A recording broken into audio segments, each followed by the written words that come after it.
आपका दिव्या मैम की science class में। कैसे हो आप सब लोग?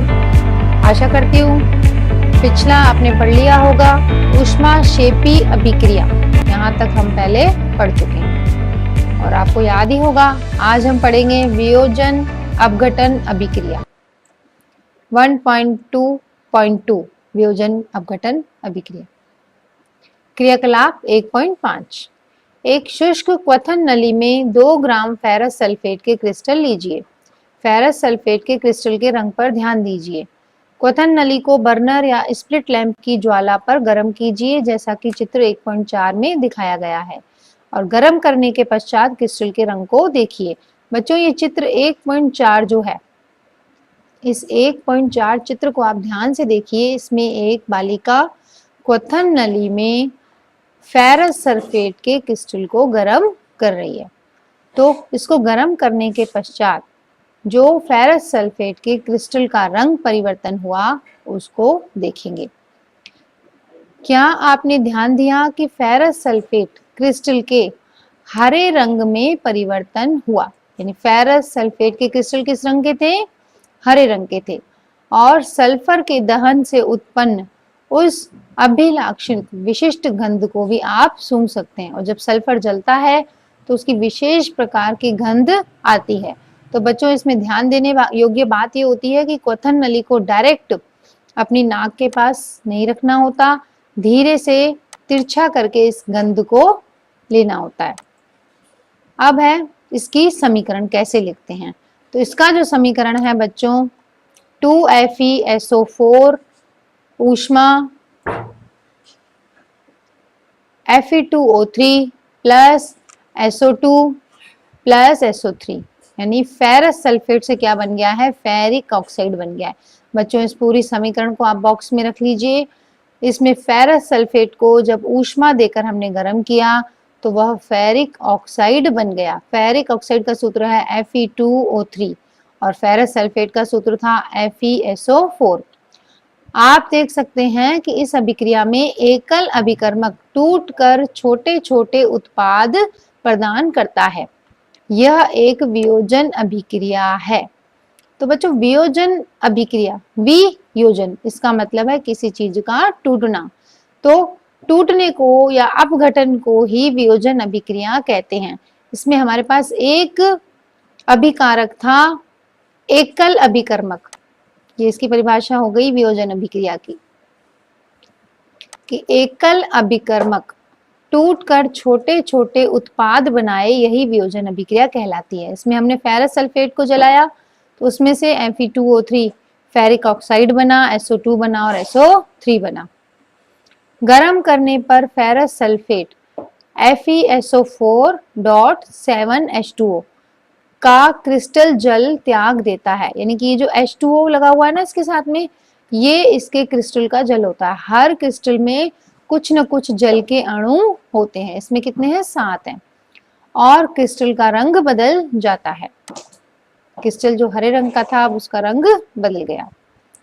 इसके उपरांत यह फेरिक ऑक्साइड सल्फर डाइऑक्साइड तथा सल्फर ट्राइऑक्साइड में वियोजित हो जाता है। फेरिक ऑक्साइड ठोस है, जबकि SO2 और SO3 गैसें हैं। यानी कि जो फेरिक ऑक्साइड बना यह कैसा था? यह ठोस बना है, जबकि SO2 और SO3 गैसें बनी हैं।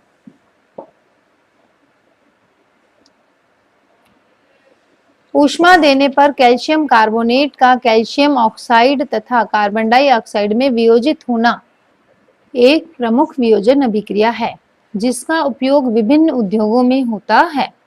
कैल्शियम ऑक्साइड को चूना या बिना भुजा हुआ चूना कहते हैं।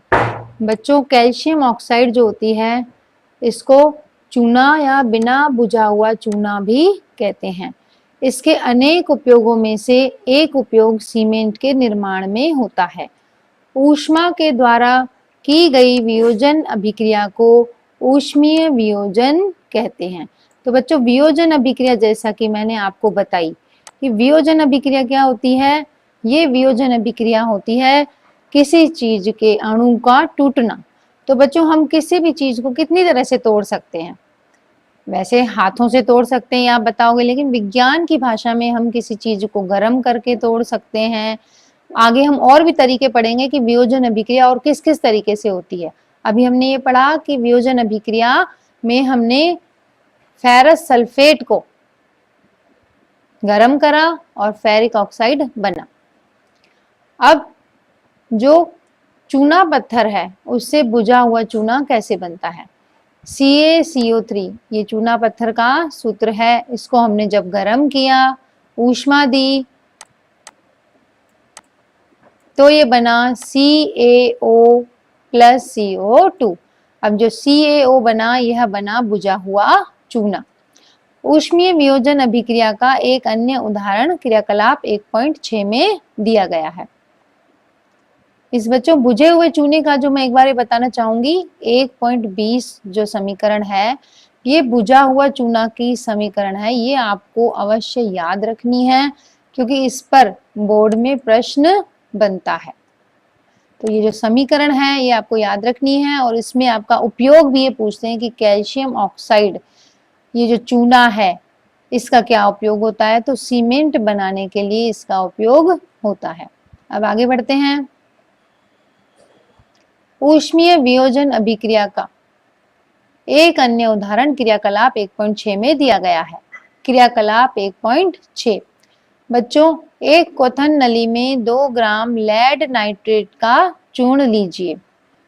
चिमटे से क्वथन नली को पकड़कर ज्वाला के ऊपर रखकर इसे गर्म कीजिए, जैसा चित्र 1.5 में दिखाया गया है। आपने क्या देखा? यदि कोई परिवर्तन हुआ तो उसे नोट कर लीजिए। आप चित्र 1.5 देखिए। इस चित्र में लेड नाइट्रेट को एक क्वथन नली में लिया है, बहुत ही थोड़ी मात्रा में लिया है, 2 ग्राम लेड नाइट्रेट का चूर्ण लिया है और इसको गर्म किया है। अब इसमें क्या क्या परिवर्तन होता है? और बच्चों ये जब क्वथन नली गर्म करते हैं ना हम, तो इसको चिमटे से पकड़ते हैं, नहीं तो हमारा हाथ क्या हो गया? जल जाएगा। ये बर्नर है, ये चित्र 1.5। अब आप देखेंगे कि भूरे रंग का धुआं उत्सर्जित होता है। किसमें से? लेड नाइट्रेट को अगर हम गर्म करें तो भूरे रंग का धुआं निकलता है। परख नली में आप देख सकते हैं कि भूरे रंग का धुआं निकल रहा है। यह नाइट्रोजन डाइऑक्साइड NO2 इसका धुआं है बच्चों। किसका धुआं है ये? NO2 का धुआं। यह अभिक्रिया इस प्रकार होती है।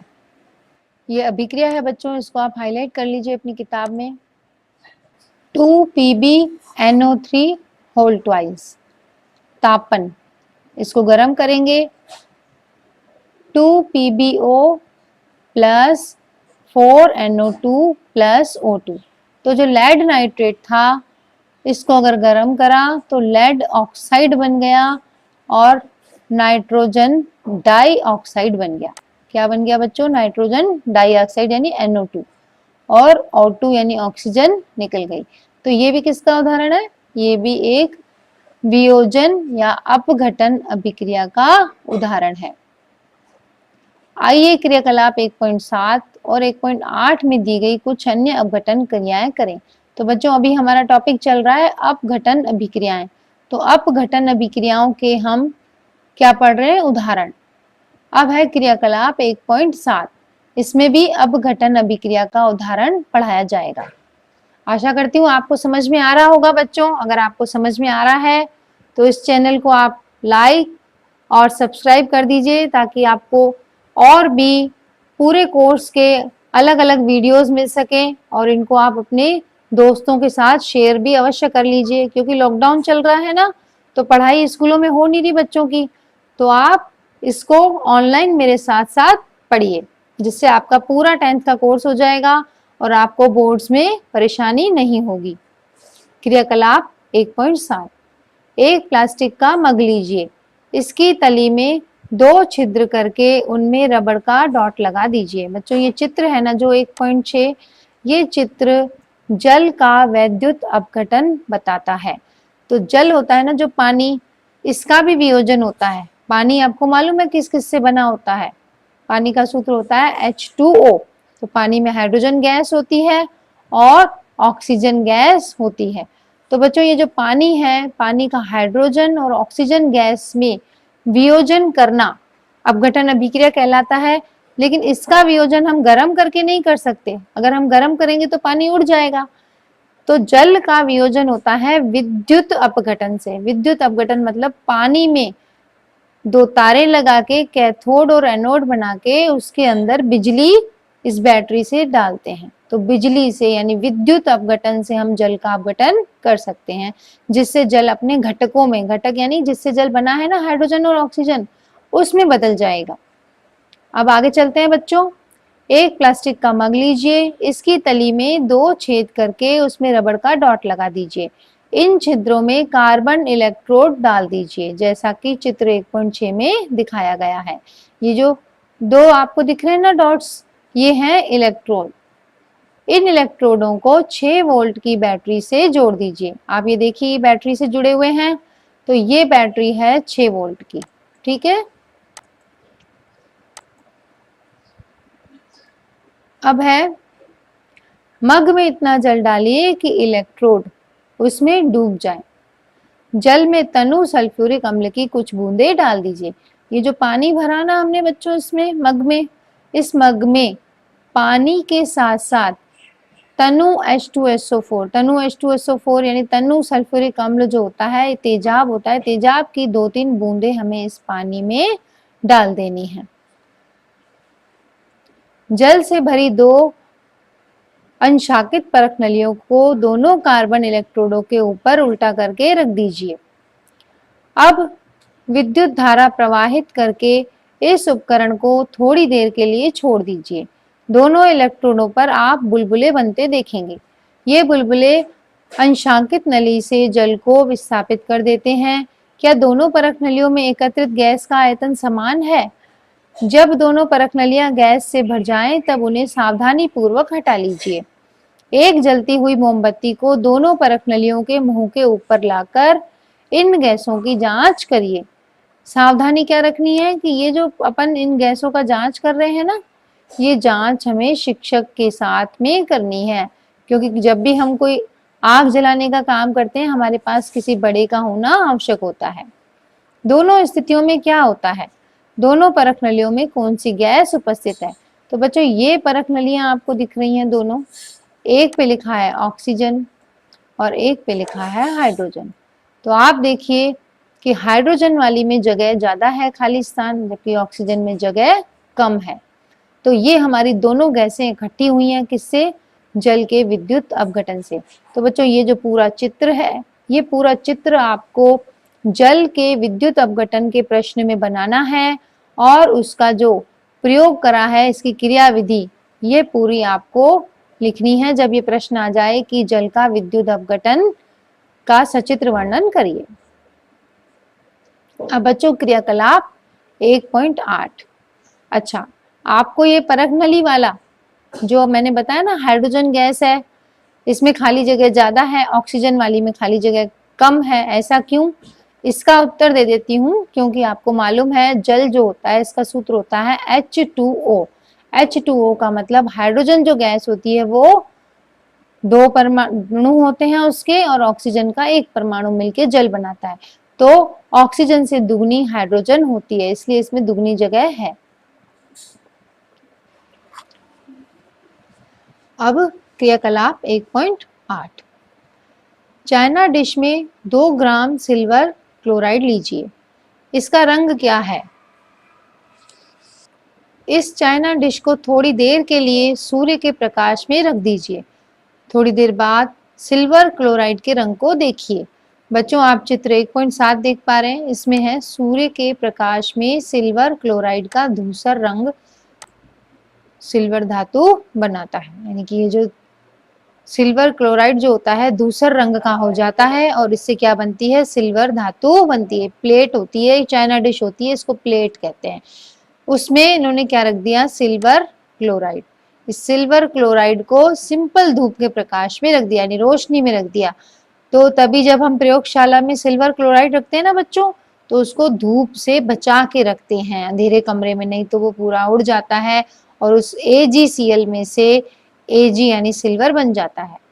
आप देखेंगे कि सूर्य के प्रकाश में श्वेत रंग का सिल्वर क्लोराइड धूसर यानी ग्रे रंग का हो जाता है। पहले कैसा था? ये सफेद रंग का था। प्रकाश की उपस्थिति में, यहां से बच्चों अंडरलाइन करिए, प्रकाश की उपस्थिति में सिल्वर क्लोराइड का सिल्वर तथा क्लोरीन में वियोजन के कारण ऐसा होता है। सिल्वर पता है बच्चों किसको कहते हैं? चांदी को कहते हैं। इसकी समीकरण 1.22 बनेगी। कौन सी बनेगी? समीकरण 1.22। ओके, अब इस समीकरण को देख लेते हैं हम। 2AgCl सूर्य का प्रकाश 2Ag plus Cl2 silver bromide का भी इसी प्रकार अभिक्रिया करता है। यानी जो सिल्वर ब्रोमाइड होता है, ये सिल्वर ब्रोमाइड की समीकरण है बच्चों, और ये ऊपर वाली है AgCl सिल्वर क्लोराइड की। यानी जो सिल्वर के साथ क्लोरीन जोड़ दो या ब्रोमाइड जोड़ दो, इनको सूरज की रोशनी में रख दो तो इनसे सिल्वर यानी चांदी अलग हो जाती है, ब्रोमाइड अलग हो जाता है, ब्रोमीन अलग हो जाती है। ऊपर दी गई अभिक्रिया का उपयोग श्याम श्वेत फोटोग्राफी में किया जाता है। किस प्रकार की ऊर्जा के कारण यह वियोजन अभिक्रिया होती है? हमने देखा कि वियोजन अभिक्रिया में अभिकारकों को तोड़ने के लिए ऊष्मा, प्रकाश या विद्युत ऊर्जा की आवश्यकता होती है। जैसा कि मैंने बताया था ना बच्चों कि विघटन अभिक्रिया के लिए या तो हम उसको गर्म कर सकते हैं, ऊष्मा दे सकते हैं, प्रकाश दे सकते हैं या विद्युत ऊर्जा दे सकते हैं। जिन अभिक्रियाओं में ऊर्जा अवशोषित होती है उन्हें ऊष्माशोषी अभिक्रिया कहते हैं। ये बच्चों परिभाषा है किसकी? ऊष्माशोषी अभिक्रिया की ये परिभाषा है। निम्नलिखित क्रियाकलाप करें। अब ये क्रियाकलाप इन्होंने कहा है कि ये आप करें। एक परख नली में लगभग 2 ग्राम बेरियम हाइड्रोक्साइड लीजिए। इसमें 1 ग्राम अमोनियम क्लोराइड डालकर कांच की छड़ से मिलाइए। अपनी हथेली से परख नली के निचले सिरे को छुइए। आप कैसा महसूस करते हैं? और बताइए कि यह अभिक्रिया ऊष्माक्षेपी है या ऊष्माशोषी है। अब ये जो प्रश्न है बच्चों, ये जब मैं प्रश्न उत्तर का वीडियो बनाऊंगी उसमें कराऊंगी। अब हम पढ़ते हैं 1.2.3 विस्थापन अभिक्रिया। क्रियाकलाप 1.9। लोहे की 3 कील लीजिए, उन्हें रेगमाल से रगड़कर साफ कीजिए। ए तथा बी से चिन्हित की हुई 2 परख नलियां लीजिए। प्रत्येक परख नली में 10 ml कॉपर सल्फेट का विलयन लीजिए। ये चित्र देख रहे हैं ना बच्चों 1.8। इस चित्र के अनुसार प्रयोग करना है। 2 परख नलियां ले ली, उसमें ए और बी लिखा हुआ है और प्रत्येक परख नली में हमने 10 ml कॉपर सल्फेट का विलयन ले लिया है। 2 कीले धागे से बांधकर सावधानी पूर्वक परख नली बी के कॉपर सल्फेट के विलयन में लगभग 20 मिनट तक डुबोकर रखेंगे और तुलना करेंगे कि एक कील को अलग रखेंगे। 20 मिनट बाद दोनों कीलों को कॉपर सल्फेट के विलयन से बाहर निकाल लीजिए। परख नली ए तथा बी में कॉपर सल्फेट के विलयन के नीले रंग की तीव्रता की तुलना कीजिए। कॉपर सल्फेट के विलयन में डूबी कीलों के रंग की तुलना बाहर रखी कील से कीजिए। चित्र 1.8 बी। प्रयोग से पहले तथा उसके उपरांत लोहे की कील तथा कॉपर सल्फेट के विलयन की तुलना। हाँ तो बच्चों आप बी चित्र में देखिए 2 बॉक्स बने हुए। एक बॉक्स में लोहे की कील हैं 2। एक कील जो कि अभी तक भी चमकदार बनी हुई है क्योंकि वो कॉपर सल्फेट के विलयन में डाली नहीं गई थी, बाहर रखी गई थी, और जो कॉपर सल्फेट के विलयन में डाली गई कील थी वह भूरे रंग की हो गई है। तो बच्चों ये बॉक्स है, इसमें 2 परख नलियां हैं ए और बी। परख नली ए में कॉपर सल्फेट का विलयन है जिसमें हमने कोई भी कील नहीं डुबोई थी तो उसका नीला रंग बरकरार है। परख नली बी में कॉपर सल्फेट का नीला रंग हल्का पड़ चुका है। लोहे की कील का रंग भूरा क्यों हो गया तथा कॉपर सल्फेट के विलयन का नीला रंग मलिन क्यों पड़ गया? इस क्रियाकलाप में निम्नलिखित अभिक्रिया हुई। बच्चों ये अभिक्रिया है FeS सॉलिड यानी Fe यानी iron, copper sulphate FeSO4 plus Cu यानी जो आयरन था वो कॉपर सल्फेट से क्रिया करके आयरन सल्फेट बन गया, FeSO4 बन गया और कॉपर यानी Cu अलग हट गया। इस अभिक्रिया में लोहे यानी आयरन ने दूसरे तत्व कॉपर को कॉपर सल्फेट के विलयन से विस्थापित कर दिया यानी हटा दिया। इस अभिक्रिया को विस्थापन अभिक्रिया कहते हैं। बच्चों ये अभिक्रिया जो है ये बहुत ही महत्वपूर्ण, इस पर इंपॉर्टेंट का चिन्ह लगा दीजिए। महत्वपूर्ण अभिक्रिया है, बोर्ड में इसमें से जरूर प्रश्न आता है कि कॉपर सल्फेट के विलयन में जब हम लोहे की कील डालते हैं तो क्या बनता है? आयरन सल्फेट बनता है, जिसमें कि कॉपर सल्फेट से कॉपर अलग हट जाता है और कॉपर की जगह क्या जुड़ जाता है? आयरन जुड़ जाता है। इसी को हम विस्थापन अभिक्रिया कहते हैं। इस विस्थापन अभिक्रिया के बच्चों कुछ अन्य उदाहरण भी हैं, जैसे कि ये अभिक्रिया है 1.25। इस अभिक्रिया में जिंक यानी Zn plus CuSO4 copper sulphate, तीर का निशान ZnSO4 प्लस कॉपर, यानी जो कॉपर सल्फेट था इसमें, जैसे कि ऊपर की अभिक्रिया में भी कॉपर सल्फेट था, इसमें भी कॉपर सल्फेट है। इसकी अभिक्रिया हमने कराई जिंक से, तो जिंक ने फिर से कॉपर को हटा दिया और सल्फेट के साथ कौन जुड़ गया? जिंक जुड़ गया। तो अब ये बन गया जिंक सल्फेट, और जिंक सल्फेट बन गया और कॉपर फिर से अलग हट गया। ऐसे ही अभिक्रिया बच्चों 1.26, ये अभिक्रिया है लेड की यानी Pb प्लस CuCl2, तीर का निशान PbCl2 प्लस Cu, यानी Pb यानी लेड जो होता है, इस लेड की अभिक्रिया कराई कॉपर क्लोराइड से। इस कॉपर क्लोराइड से अभिक्रिया करने पर फिर से ये कॉपर हटेगा बच्चों, और इस कॉपर की जगह क्या जुड़ जाएगा? Pb। वेरी गुड, Pb जुड़ जाएगा तो ये बन जाएगा लेड क्लोराइड, और इस लेड क्लोराइड के बाद ये कॉपर हट गया तो अलग से कॉपर S यानी कॉपर सॉलिड रूप में अलग हट गया। तो बच्चों जिंक तथा लेड कॉपर की अपेक्षा अधिक क्रियाशील तत्व है, वे कॉपर को उसके यौगिक से विस्थापित कर देते हैं। आगे चले बच्चों, समझ में आ रहा है ना आपको? अब है 1.2.4 द्विविस्थापन अभिक्रिया। ये हम रासायनिक अभिक्रियाओं के प्रकार पढ़ रहे हैं और उनके उदाहरण भी पढ़ रहे हैं। बच्चों क्रियाकलाप 1.10, एक परख नली में 3 ml सोडियम सल्फेट का विलयन लेंगे, एक अन्य परख नली में 3 ml बेरियम क्लोराइड लेंगे, दोनों विलयनों को मिला लेंगे तो आपने क्या देखा? चित्र 1.9। चित्र 1.9 में ये प्रयोग बताया गया है।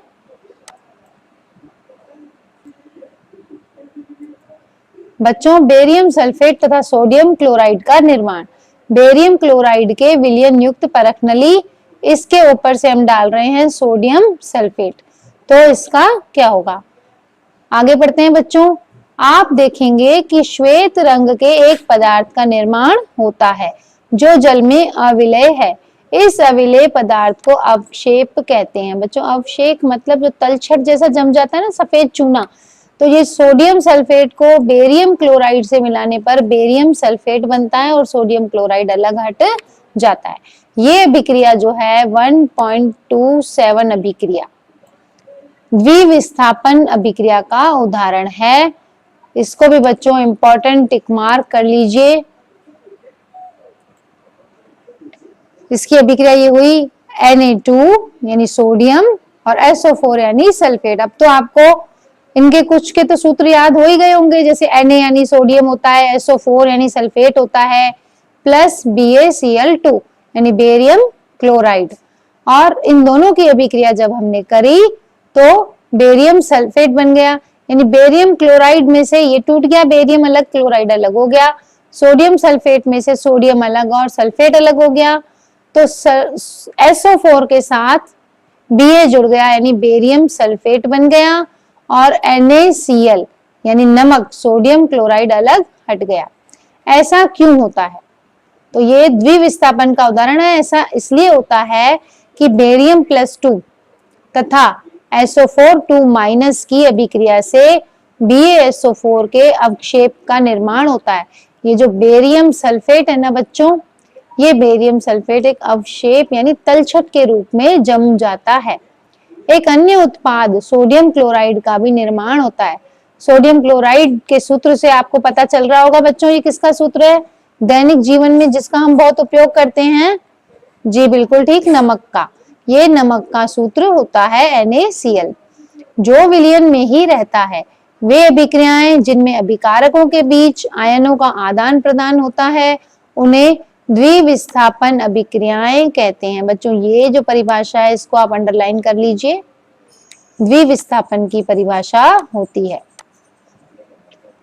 अब है क्रियाकलाप 1.2 पर ध्यान दीजिए, जिसमें आपने लेड नाइट्रेट तथा पोटेशियम आयोडाइड के विलयनों को मिश्रित किया था।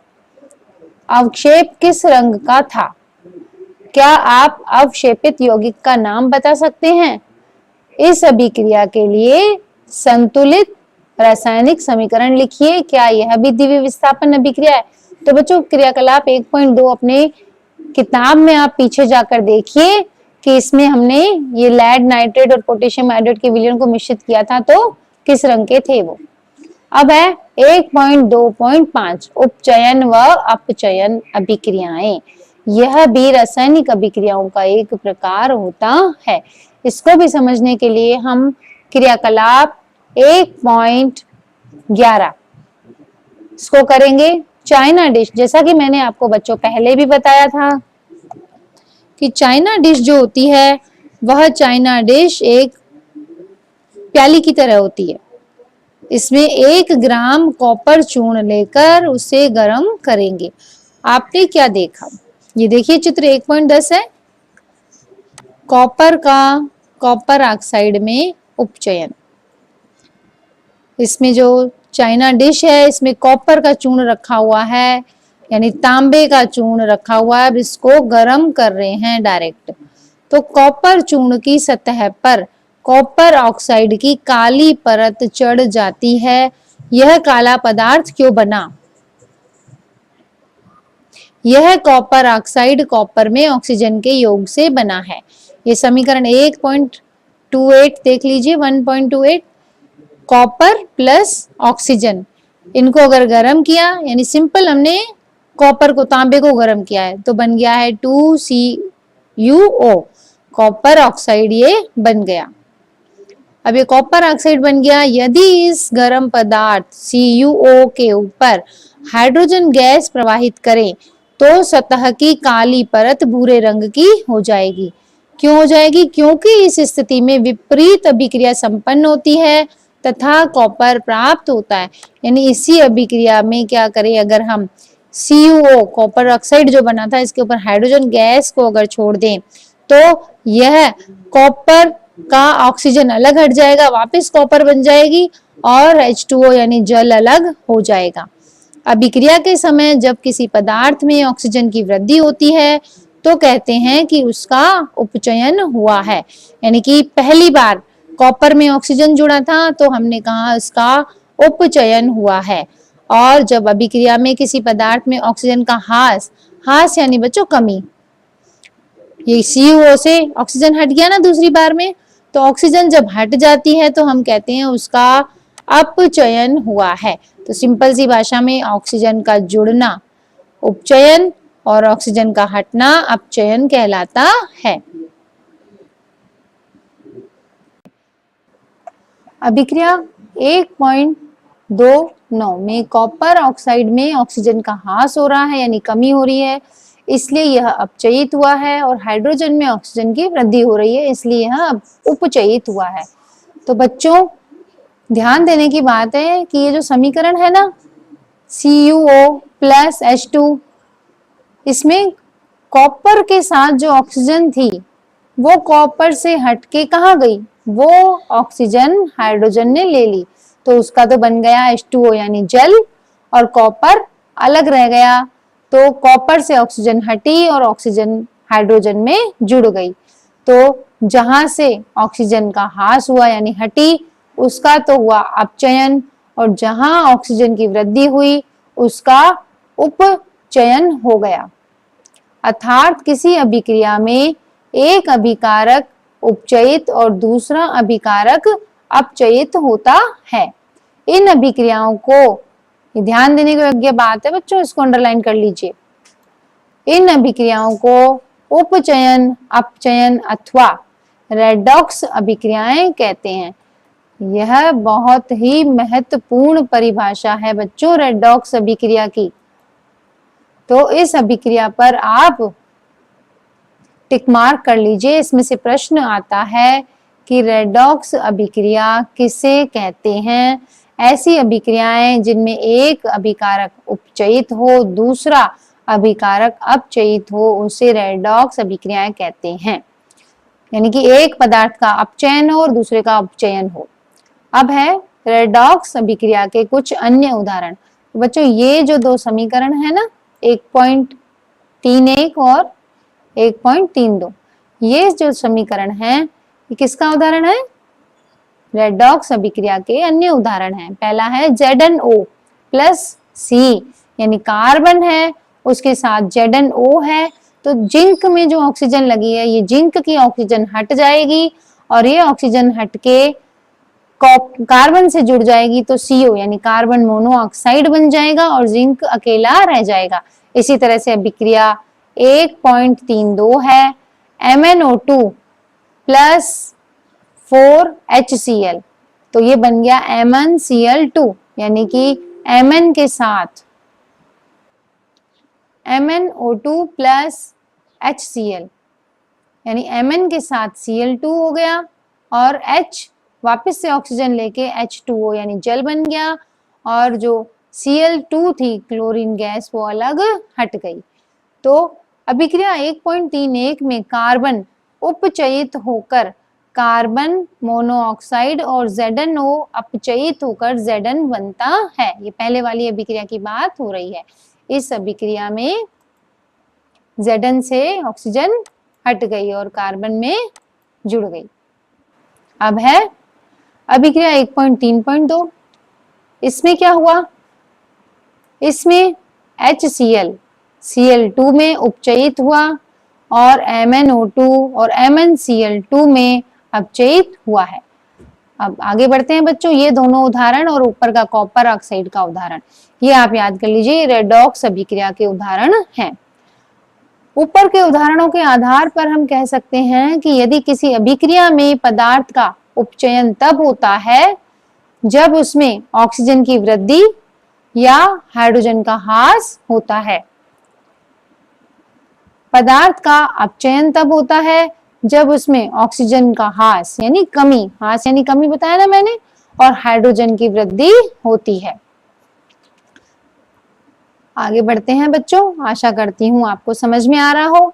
अगर नहीं समझ में आ रहा बच्चों तो आप इसी वीडियो को 1-2 बार रिवाइंड करके सुन लीजिए तो आपको समझ आ जाएगा, और नहीं तो आप कमेंट बॉक्स में कमेंट करके बताइए कि आपको क्या समझ नहीं आ रहा, तो उस पर मैं आपके डाउट क्लियर का अलग से वीडियो बनाऊंगी।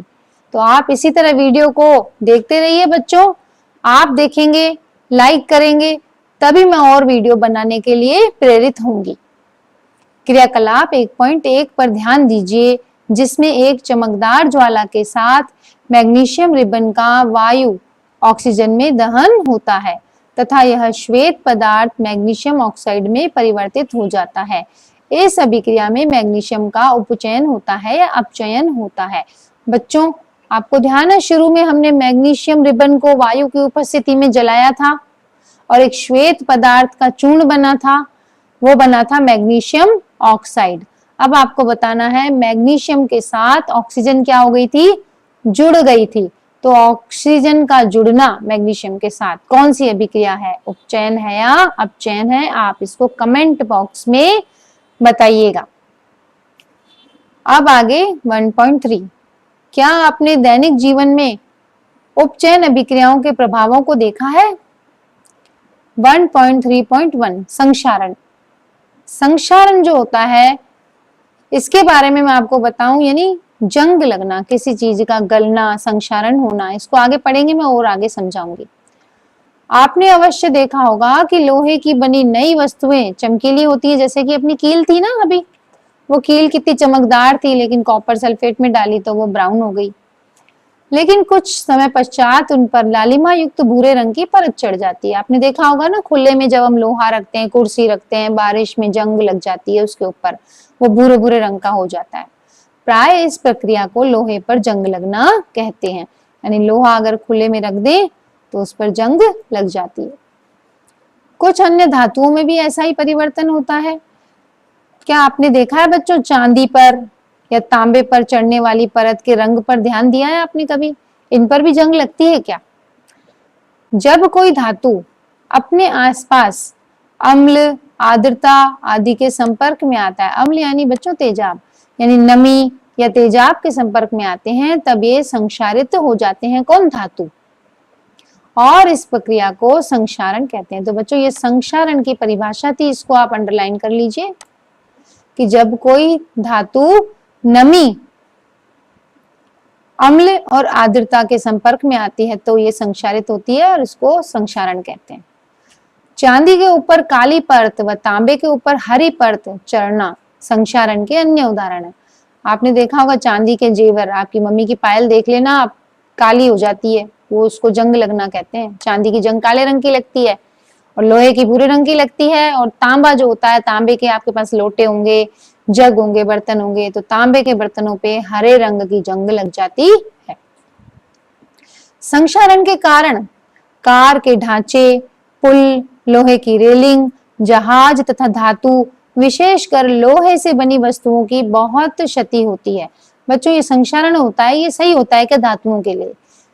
ये बिल्कुल सही नहीं होता। इसके कारण क्या होता है बच्चों, लोहे की वस्तुएं जो होती हैं उनको क्षति होती है, वो गल जाती हैं। तो लोहे की वस्तुओं के लिए संक्षारण तो एक गंभीर समस्या है। पड़े पड़े लोहा गल जाता है। क्षतिग्रस्त लोहे को बदलने में हर वर्ष अधिक पैसा खर्च होता है। अध्याय 3 में आपको संक्षारण के बारे में बच्चों अधिक जानकारी दी जाएगी। अब अपना नेक्स्ट टॉपिक है बच्चों विकृत गंधिता 1.3.2। वसायुक्त अथवा तैलीय खाद्य सामग्री। बच्चों वसायुक्त तैलीय खाद्य सामग्री होती है, जैसे चिप्स वगैरह हम खाते हैं, तली हुई कोई चीज हो तेल में, जब हम उसको लंबे समय तक रखते हैं तो उसका गंध कैसी हो जाती है? जब अगर हम चिप्स देखें या कोई पैकेट है पुराना हो जाता है खोलते ही, तो उसमें गंध आती है ना। उपचयित होने पर तेल एवं वसा विकृत गंधी हो जाते हैं तथा उनके स्वाद तथा गंध बदल जाते हैं। प्राय तैलीय तथा वसा युक्त खाद्य सामग्रियों में उपचयन रोकने वाले पदार्थ प्रतिऑक्सीकारक मिलाए जाते हैं। बच्चों चिप्स या वसा युक्त चीजें जो होती हैं वो उपचयित हो जाती हैं, यानी ऑक्सीजन से वो क्रिया कर लेती हैं, तो उन पर एंटीऑक्सीकारक मिलाए जाते हैं। वायुरोधी बर्तनों में खाद्य सामग्री रखने से उपचयन की गति धीमी हो जाती है। वायुरोधी बर्तन मतलब बच्चों एयर टाइट बर्तन, एयर टाइट जो डब्बे होते हैं उसमें अगर खाद्य सामग्री रखेंगे तो उनका उपचयन धीमी गति से होगा। क्या आप जानते हैं कि चिप्स बनाने वाले चिप्स की थैली में ऑक्सीजन हटाकर उसमें नाइट्रोजन जैसे कम सक्रिय गैस से युक्त कर देते हैं ताकि चिप्स का उपचयन न हो सके। यानी ऑक्सीजन को हटाकर चिप्स और कुरकुरे की थैली में क्या भरा जाता है? कौन सी गैस भरी जाती है? नाइट्रोजन गैस भरी जाती है, ताकि क्या न हो, ताकि उसका उपचयन न हो सके। तो बच्चों ये था आपका पहला पाठ। अब आप मुझे बताइए कि यह पाठ आपको कैसा लगा। आप कमेंट बॉक्स में कमेंट जरूर करिएगा। जल्दी ही मैं हाजिर होंगी इस पाठ के प्रश्न उत्तर का वीडियो लेकर। तो फिर मिलते हैं अगली क्लास में। बाय बाय बच्चों।